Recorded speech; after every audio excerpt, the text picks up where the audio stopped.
আসসালামু আলাইকুম সুপ্রিয় অষ্টম শ্রেণীর শিক্ষার্থীদেরকে রানা টিচিং হোমের আজকের ক্লাসে স্বাগতম। আজকের ক্লাসে ভাবো কাজ কাজী নজরুল ইসলামের যে গদ্যটি তোমাদের রয়েছে সেই গদ্যটির অনুশীলনী সৃজনশীলটি এমনভাবে লিখে দিচ্ছি যেভাবে লিখলে তোমরা 10-এ 10 পেতে পারো। অবশ্যই সুন্দর করে আমাদের এই সৃজনশীলের মতো করে তোমরা লিখে দিয়ে আসবে বুঝে বুঝে অনুশীলনী সৃজনশীলটি। আর একটি কথা বলে দিচ্ছি, যদি এই পিডিএফটি পেতে চাও তাহলে সম্পূর্ণ ভিডিওটি দেখো। ভিডিওর শেষে আমি যে হোয়াটসঅ্যাপ নাম্বার দিব সেই নাম্বারে যোগাযোগ করে অবশ্যই তুমি পিডিএফটি ফ্রিতে নিয়ে নিতে পারবে। সো খেয়াল করো, আমরা প্রথমে এই সৃজনশীলটিতে চলে যাই। নিচের উদ্দীপকটি পড়ে প্রশ্নগুলোর উত্তর দাও। তুমি স্বপ্নে রাজা টাজা হতে পারো, কোটি কোটি টাকা বাড়ি গাড়ির মালিক হতে পারো, কল্পনা লোকের সুন্দর গল্পও হতে পারো, কিন্তু বাস্তবতা ভিন্ন জগতের। বাস্তবতা কি জগতের? ভিন্ন জগতের। এখানে বড় হতে হলে পরিশ্রমের বিকল্প নেই। শিক্ষা দ্বারা নিজের সুপ্ত প্রতিভাকে জাগ্রত করে সঠিক কর্মরচনের মাধ্যমে বড় হতে হয়। সুতরাং কল্পনার জগতে হাবুডুবু না খেয়ে দেশ ও জাতির কল্যাণে আত্মনিয়োগ করাই মনুষ্যত্বের পরিচায়ক। সো এইখানে আমরা যেটা পড়লাম এটা হচ্ছে আমাদের উদ্দীপক, তাই তো? এই উদ্দীপকটা আমরা পড়লাম। এবার খেয়াল করো শিক্ষার্থীরা, এখানে বলছে কতে যিনি ভাবের বাঁশি বাজিয়ে জনগণকে নাচাবেন তাকে কেমন হতে হবে। আমরা কিন্তু এটা মানে যখন গল্পটা পড়েছি তখন কিন্তু আমরা জানি যে ত্যাগী, নিঃস্বার্থ ত্যাগী ঋষি হতে হবে। পুরোটা লিখবা।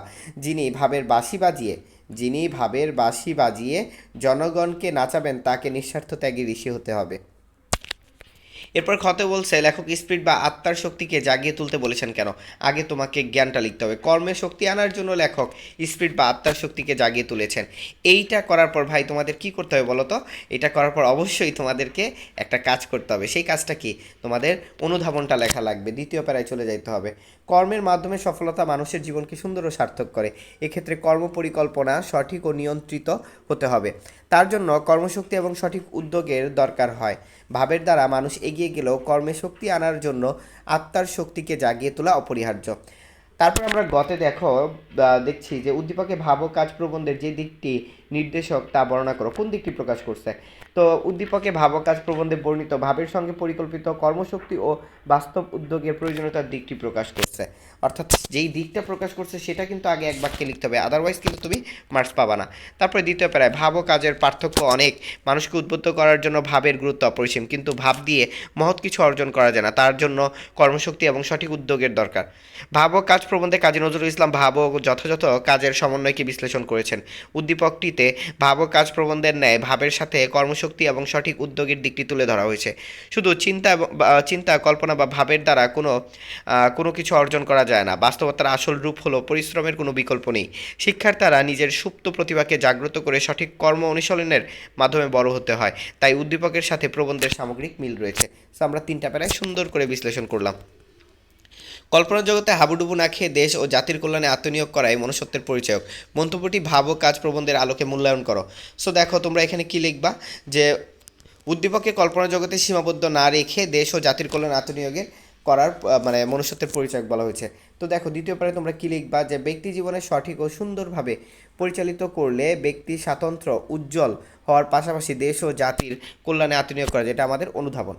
আচ্ছা, এর মাঝখানে বলে নেই এই দুইটা প্যারা করার আগে আমরা একটু বলে নেই, সেটা হচ্ছে কি আমি একটু তোমাদেরকে বলি। সেটা হচ্ছে আমি তোমাদের যে হোয়াটসঅ্যাপের কথা বললাম, যে নাম্বারটা যোগাযোগ করলে তোমরা এই পিডিএফটা পেয়ে যাবা, সেটা হচ্ছে 0167 917 ঠিক আছে?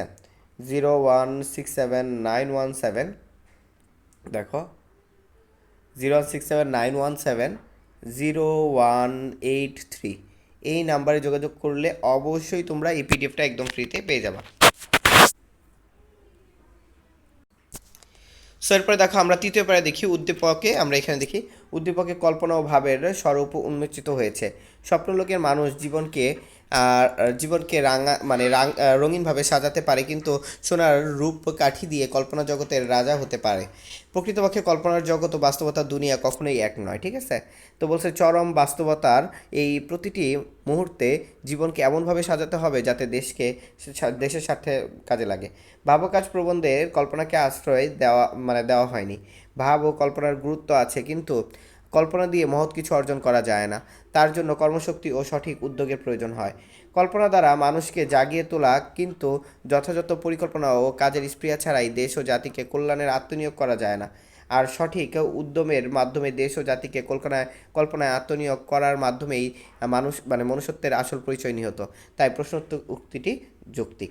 সো এটা ছিল আমাদের এই সৃজনশীলটির অ্যান্সার। ইনশাল্লাহ তোমাদের সাথে পরবর্তীতে আবারও দেখা হবে নতুন একটি ভিডিও নিয়ে। সে পর্যন্ত ভালো থাকো, সুস্থ থাকো, এবং হোয়াটসঅ্যাপের নাম্বার দিয়ে দিয়েছি, সেখান থেকে তোমরা এই পিডিএফটি, শুধুমাত্র এই পিডিএফে যে একটা প্রশ্ন তা না, এই পিডিএফে আরও অনেক প্রশ্ন রয়েছে সৃজনশীল তোমাকে প্র্যাকটিস করার জন্য, এবং পাশাপাশি বহু নির্বাচনী প্রশ্ন এই পিডিএফে রয়েছে, তোমরা দেখে নিতে পারো।